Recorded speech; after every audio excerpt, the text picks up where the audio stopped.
A stripper's nightmare. It was the late 80s in Acapulco, Mexico. Winter had arrived and Acapulco was a popular destination for snowbirds escaping the cold. As a stripper, I had the freedom to work wherever I pleased as long as I was good. Usually, it was a quick audition or placing an ad in the local paper that would land me a job for birthdays, bachelorette parties, and the like. A few guys I knew decided to form a small group and put on a show at a restaurant bar called Beto's Safari on the main strip. They performed a few nights a week, although the money wasn't great back then.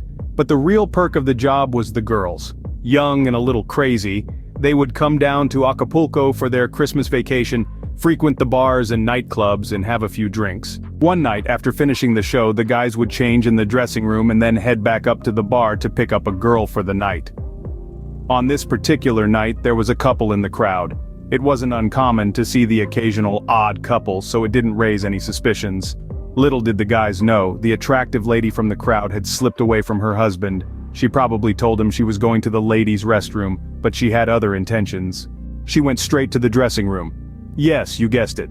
She was the lady who had been in the crowd with her husband. Now, as you can imagine, everyone was having a good time, enjoying their drinks. The lady seemed to really like the show and the guys. According to one of the guys, she was very flirtatious and coming on strong. But they had no idea she was the wife of the man in the crowd, and I'm not sure if that would have made any difference. Well, the lady decided to have the whole buffet all to herself.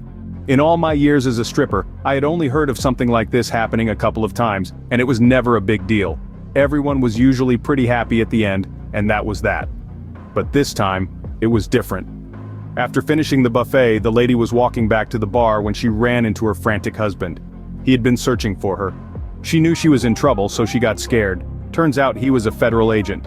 She started acting up, flipping out, and then she did something unimaginable. She started telling her husband that she had been raped by the strippers. Yes, you heard that right. She said that. It was a shocking accusation. Whether he believed her or not, he had to save face.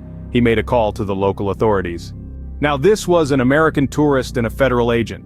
So luckily the guys caught wind of what she had said, and they all ran for their lives. What else could they do in Mexico? After all, you're guilty until you prove your innocence.